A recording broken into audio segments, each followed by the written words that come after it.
just want to jump in to Manish and just understand from Manish, because we're middle left in terms of discretionary spends being lower. You are in a business, Manish, where you're driving loyalty, and when people are not spending enough, right? I'm not very sure how companies are looking at loyalty. Are they looking at people who spend more, or people who are actually being not spending enough? But how do you segment the market? So just give us your insights on the change in consumer behavior, and how do you see this behavior impact your own business, Manish, and maybe the industry as a whole? Sure. Thanks, Bhavesh.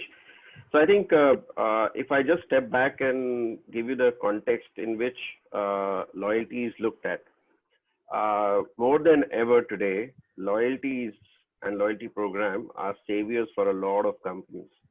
If you see what is happening in the US, whether it is United, Delta, American, Lufthansa, British Airways, in Europe, most of these large organizations and large network carriers, they have actually carved their program out, created an asset, and borrowed funds against that to survive.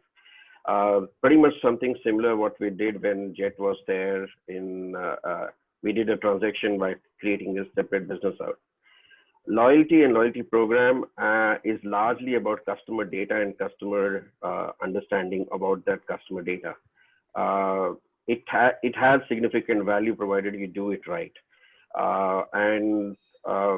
What I have seen, and I have been engaged in some conversation with different companies, everybody's talking to us to say, okay, what can we do where we can create some value? What is the value which we have?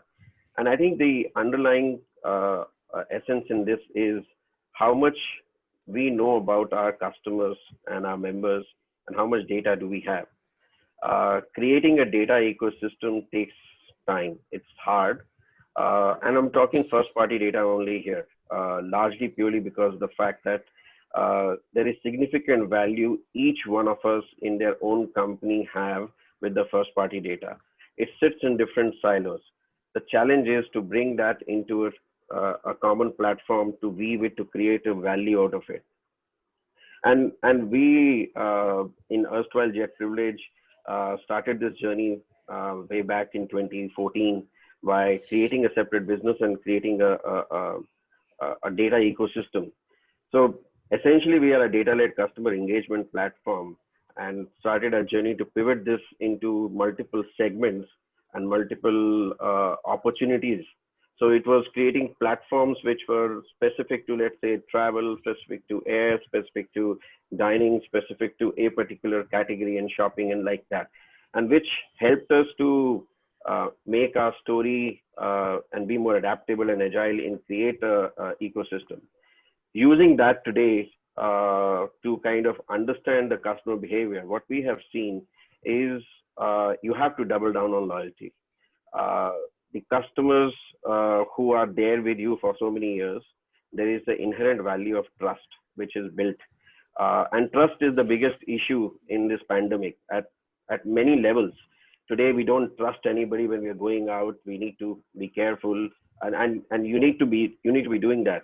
But how do we, as brands, leverage this trust with their customers and create an ecosystem in which they stay engaged?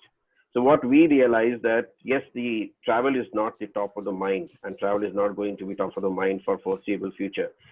We just concluded the survey with our members, and the results will be out. But headline numbers is the demand is going to be off by 50%.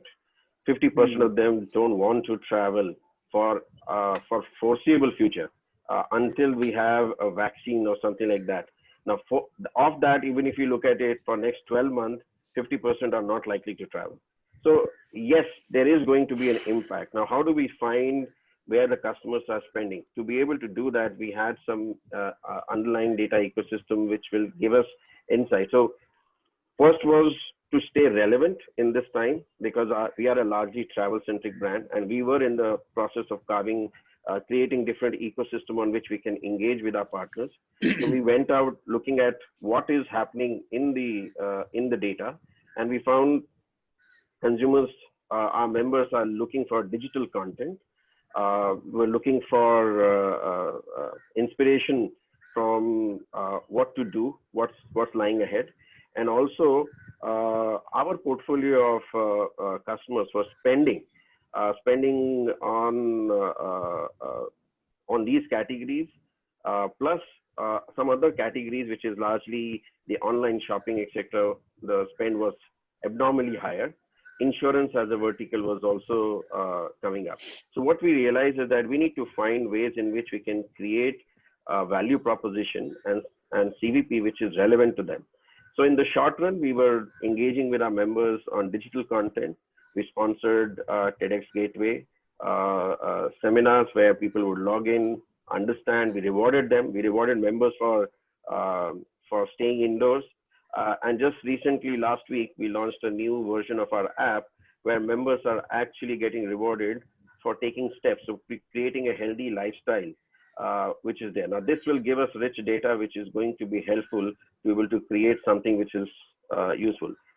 The opportunity lies in creating value out of the data and monetizing that in the right way. And I think there are different pockets which are there. So one size fits all will not work. There will be cohorts, and you have to find ways in which how you can do it. Now, steps to miles as an example which I gave, we started off with this idea in the month of June, and we launched it just last week. So in 2 months flat, we had this proposition out.